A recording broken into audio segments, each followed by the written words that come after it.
March 27th. This is my second full day back on the land for this year. I've got one garden sown already. Got a tarp up on the west side of the shed. Seamus was here for a week before I moved back, and we got a lot done setting things up in that time. It's really helpful to have him here.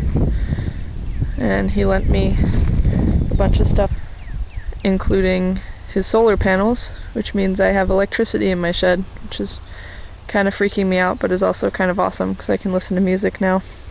That makes a big difference for me. I've also got chickens now.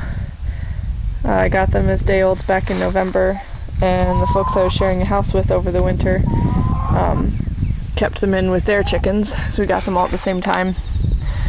And now they're in a temporary coop, and they're doing pretty well. This is the first time that I've opened the coop up to let them wander. They haven't really gone more than like a foot yet, which is good, because when I was putting them in there, Franny scared one of them out, and I spent like 10 minutes running through the brush on the other side of the fence, through down trees, trying to catch it. But they're doing okay. They've got a new water and a feeder that a friend got at an auction, and hopefully in the next couple of days I will have some sort of mobile pen for them so that I can put them on new garden bed spaces and have them work the soil up for me a little bit. Their long-term coop is out here in the field where my future home is going to be, or like in that area. That's not done yet, but it's getting there. We'll walk out there. So this is, well, let's start first. This is the first few shovelfuls of what will eventually be my winter hut. And then right next to that is where I first started the chicken coop and hit water in that higher spot. So we avoided that spot and dug lower and got a lot of water there. And it was just a puddle, but then we had 2 heavy rains, so now it's kind of a mini pond. Franny loved it. It's gonna stay a pond at this point. I'll dig out more of it pretty soon. And a lot of this clay will be used in the second chicken coop attempt, which is going to be in the same style as the winter hut, kind of like an earth lodge with round poles and grasses and clay. I started with all carefully cut round poles and then diverged. So all of these crazy looking ones came out of the draw, and I didn't bother cutting them to size. I think I'll be able to work around it, and it'll just look insane like all of my other projects by the time it's done. But yeah, so all I did was, when Seamus was here, we removed sod and dug a trench for the poles to sit in. And I got all the poles set in and put some branches on the outsides of them.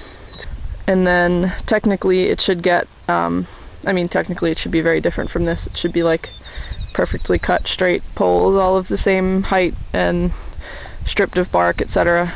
But since this is the first of many experimental shelters, I'm gonna kind of go with the easiest thing with what's on hand.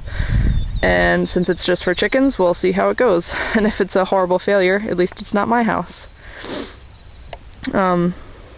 So the floor needs to get tamped down. It's basically soil at this point. I mean, the sod was taken off, but it's still mostly soil as opposed to clay. So that's the chicken coop. You can see everything's really green, even though it's only the end of March. Normally, well, I don't know, we're kind of like a month ahead of schedule with this crazy early spring.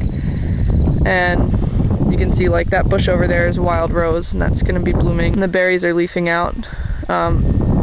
Fruit trees are already blooming or done blooming at this point. Everything's way ahead of schedule. And hopefully at this point we're all just keeping our fingers crossed that we won't get a late frost, which would mean no fruit this year and a lot of garden setbacks. So we'll see. Who knows what the weather's going to do. It's been really nice for working though. So back at the shed now. Looks like the chickens haven't really wandered much. I saw one of them fly a little bit just outside the door, but that's it. I was supposed to have one rooster, but I don't think there's a rooster in there. I think they're all hens. There's 7 of them. A couple of them are Dominiques and a couple are barred rocks, so I can't really tell the difference visually, but they do have different colored leg bands, which are just zip ties. Probably a good thing that they're cautious. Probably close the door up now and let them wander more tomorrow. Let me show you some more changes in the shed, since that's getting homier by the minute. Oh, here's some more stuff. I picked up 2 more windows that folks at Dancing Rabbit were throwing out. And this is more stuff from Seamus and stuff I got at auctions over the winter. Got these end tables that are gonna make it feel like I actually live in a building. The thatching is coming along on that awning. Seamus and I did a little bit more while he was here, and I actually trimmed the edges of it so it looks a little bit neater, and kind of trimmed underneath on the parts that are done. Obviously up there is new stuff, so it's not trimmed yet.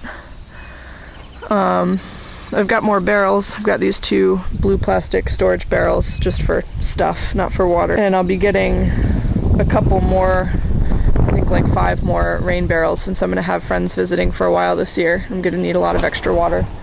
And having enough for the chickens also is going to be really important. So I'm in the process of moving back into the shed, so it's still kind of crazy. You can see there's still piles everywhere. But in general, it's coming along. I still have tarps on the 4th wall. I'm still not really certain what the last wall will be made out of. So inside the shed, this is like my office. Welcome to my office. Please excuse the noise. It's the tarp on the west wall. It's very windy today. It's a lot more cozy now. I hung up some letters from friends and my dream catcher and this cool poster that I got at a conference with bees on it. So this is kind of like the office craft area. There's the power system in this tub and a bunch of bookmaking supplies and mending. Also piles of random things that I haven't dealt with yet. Then my sewing machine and computer. And then over here, this upper area is going to be my couch for the year. It is a bed platform, but it's kind of awkward to sleep up there. So I don't know that I'll actually use it as a bed at all, at least not right now. So all of my winter clothes, like off-season clothes, are in duffel bags, making up the back cushions. And then there's other random stuff I'm not dealing with yet. And then there's kind of a crazy ladder going up there that's not attached yet. It's just kind of leaning.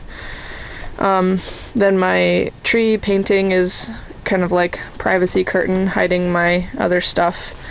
So that's all the rest of my craft and office stuff, all of my clothes, my oven/stove, so cooking setup. And then over here is the kitchen, food in buckets. This cool little cabinet that I got from Seamus that's got holes in the board on the back, so I can keep things protected from mice but not closed up in a bucket where they're going to get moldy, which is a really big issue for me food storage wise. Then here to the right is Franny's kennel. It's just kind of out of the way. She doesn't have to go in there much, but I want to have it available in case I'm gone and she can't just be on her chain. Over here, it's still kitchen. I haven't really dealt with it yet, so it's just kind of all of my various kitchen things piled up, waiting to be organized. But pretty soon, almost all of this stuff will be in the pantry and sorted away neatly, so that this will be all prep space, counter space. Then my pantry's still here. I'm not going to show you the inside because it's a mess. There are mice that just insist on nesting in there. They've made 5 separate nests, and they just keep going back time after time. And I'm not fighting that yet. I'm organizing other stuff first. Then there's my cooler, which doesn't have ice in it, but it does store slightly temperature sensitive food items that I don't want in the cabinet. Then there's my trash pile. That's like several weeks worth of trash, and about half of it is paper stuff that I'll burn in a bonfire pretty soon, along with some punky wood that I got, along with some good wood that I'll use to build exciting things later. I guess that's about it for now. I could talk for a long time, but this is going to be a long video already. So thanks for watching.